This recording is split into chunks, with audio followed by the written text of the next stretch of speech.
இப்படி இருந்தவன் இறைவனை மறந்து இருந்தவன், நம்முடைய சமூக சகோதரர்களை சொந்த பந்தங்களை எல்லாம் அரவணைக்காம இருந்தவன், சண்டை போட்டுக்கிட்டு இருந்தவன், அற்பமான விஷயங்களுக்காக வேண்டியெல்லாம் நம்ம குரோதம் பாராட்டிக்கிட்டு பகைமை பாராட்டிக்கிட்டு இருந்தவன் முடிஞ்சிருச்சுன்னா இப்ப என்ன முடிஞ்சிருச்சு அப்படின்னா இப்ப நாம பாராட்டின அந்த பகைமைக்கு அர்த்தம் என்ன, நான் போட்ட போட்டிக்கு அர்த்தம் என்ன, நான் கொண்ட பொறாமைக்கு அர்த்தம் என்ன, நான் போட்ட சண்டைக்கு அர்த்தம் என்ன, நான் சேமித்த பணத்துக்கு அர்த்தம் என்ன, நான் ஓடி இந்த உலகத்துக்கு அர்த்தம் என்ன, ஒண்ணுமே இல்லாம போயிருமே.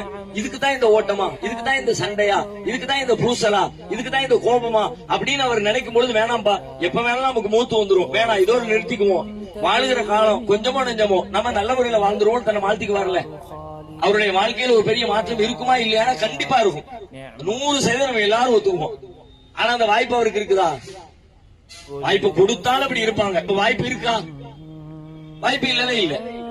சரி, அவருக்கு அந்த வாய்ப்பு இல்ல, நம்ம எல்லாருக்கும் அந்த வாய்ப்பு இருக்கா இல்லையா? இப்ப நமக்கு இருக்கு. அதுதான் அல்லாஹ் அதுல சொல்றான், அல்லதீ கலக்கல் மௌத்த வல் ஹயாத்த லியப்லுவக்கும் அய்யுக்கும் அஹ்ஸனு அமலா. வாழ்வையும் மரணத்தையும் உங்கள நல்ல காரியம் செய்யறவர் யாருன்னு சோதிக்கிறதுக்கு தந்தேன்னா அந்த மரணத்தை நமக்கு சோதனையா அல்ல ஆக்கிட்டான். நீ இப்ப என்ன செய்ய போற? நம்ம முன்னாடி இந்த கேள்வி இருக்கிறது. நாம இந்த